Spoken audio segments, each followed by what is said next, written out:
Hello everybody, what is up? Phantom Blast here, doing a different kind of thing, but similar to a DVD episode. I'm going to be showing you guys how to play. I'm going to be explaining Dead by Daylight in the basis of the game, the basics, basically.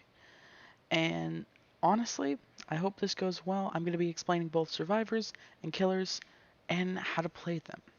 Honestly, I make juking montages, so I'm pretty good at this. There's a lot to the game than just what I do, and honestly, some of the things that I do are confusing, so I feel like that needs explaining. So let's jump right into it.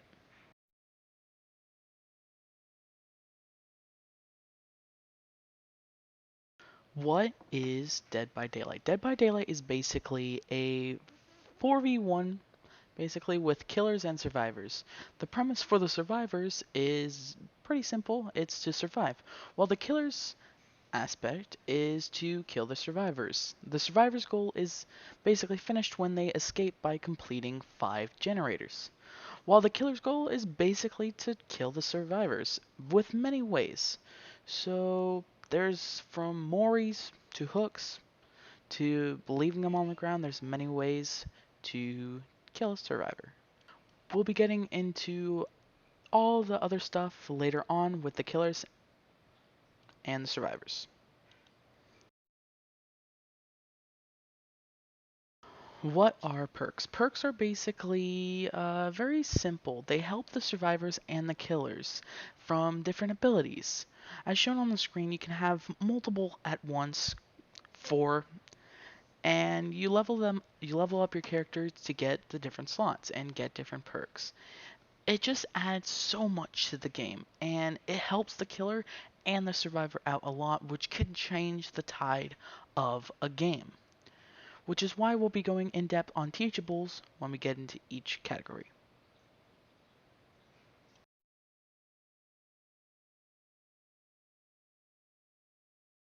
Survivors have a lot of things that can help them throughout the game, like items to perks to a lot more.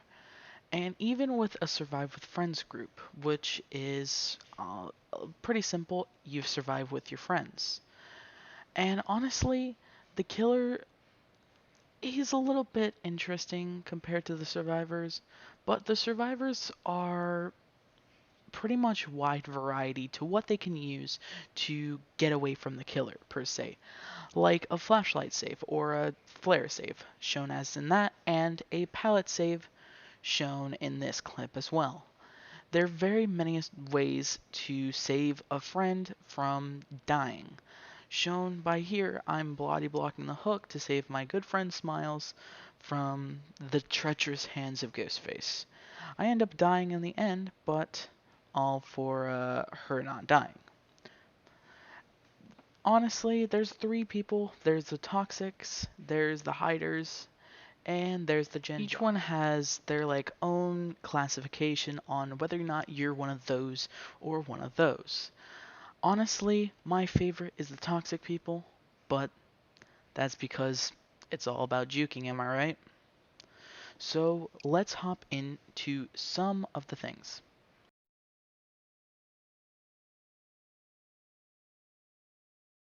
Gen Jocks. Honestly, they're pretty fun to hang around. They basically bring perks that can help boost generator progression, and they really don't like to go into chases. They're similar to hiders, but they're actually productive with their lives. And honestly, I love being I was a Gen Jock when I first joined, and then I learned about being toxic, and now I'm that. So, are you a Gen Jock? Or am I gonna have to do the gens by myself? The toxic ones. Honestly, they're really simple. They basically run around the killer and they try and be a quote unquote distraction to the killer. If the killer plays it smart, he doesn't go after the toxic one until the end. But most killers aren't, and it ends up being a disaster for them because while you're being distracted, other people are getting the gens done, which honestly is not ideal for the killer situation because he needs to prevent the survivors from getting gens, and it's pretty difficult with toxic people on their sides.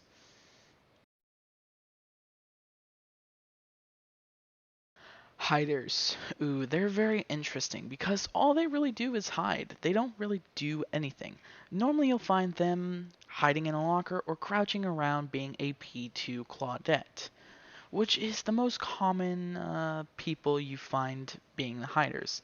But they're really not productive with anything. They don't do gens, they don't run around the killer. It's honestly a sad sight for survivors. Yeah.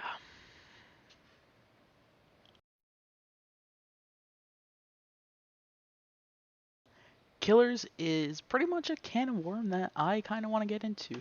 So basically, there's a lot of killer. There's, I think, 13, but I could be wrong. And they have their own style of playing, and I don't judge them for that, but there are two specific styles that stand out prominently from all other killers that are play well. Let's see their add-ons and items, and let's see what they bring to the fog.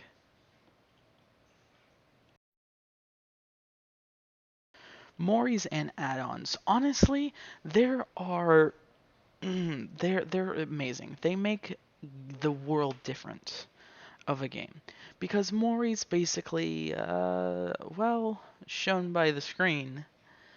They kill off a survivor if you have hooked them successfully, unless there's a specification like the Cypress Mori, which allows you to kill the last survivor. Honestly, it's fun because they're so good because each killer has their own Mori, and I'm glad they did this.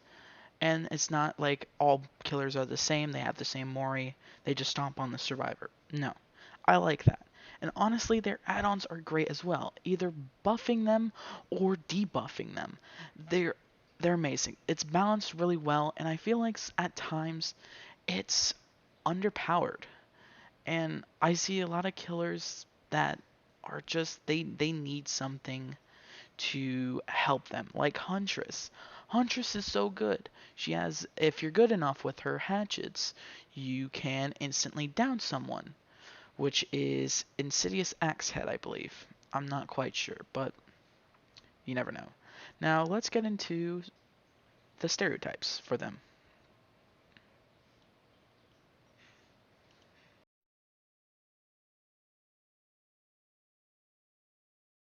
Campers.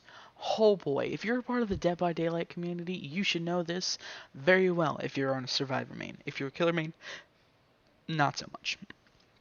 So basically, a camper is when the killer, nearly said survivor there, the killer camps the survivor on hook until they're dead. It's very boring gameplay, which shown by other people doing it. It's honestly, I don't know why they do it.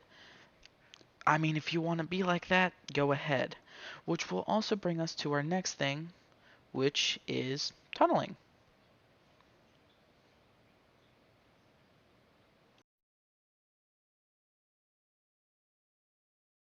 Tunnelers. Honestly, they're similar to campers because the campers they just go really well. So what a tunneler is a killer who will go after the survivor who's been hooked when they're saved. So if I'm saved and Smiles saves me, and then a killer comes after me, that is known as a tunnel.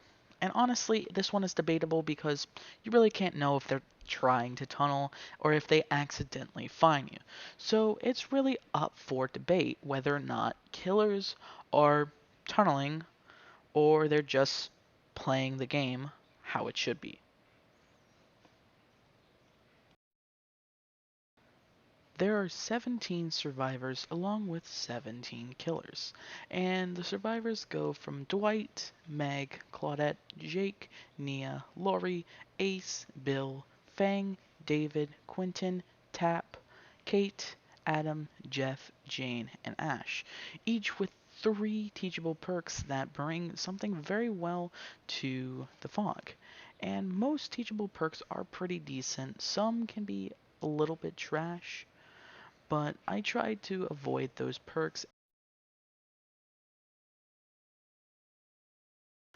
all the killers.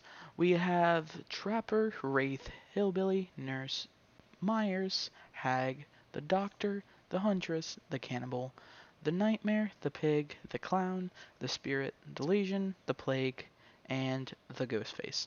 Each with all their unique perks that they bring to Dead by Daylight. And Killer's perks are pretty decent. Most of the time, they really only work effectively with their specific type. So, yeah, killers are weird. Welcome to the end. Honestly, I enjoyed making this, and there's a lot more that I didn't cover that we can cover in another video, like all Survivors teachables and all of Killer's teachables. Honestly, there are a lot. There are a lot. So, yeah. Honestly, I hope this helps you guys and helps you play the game a lot better than you already do. And if you don't take this advice, sure, then don't take it. Who am I to say? Other than that, guys, have a great day. Bye.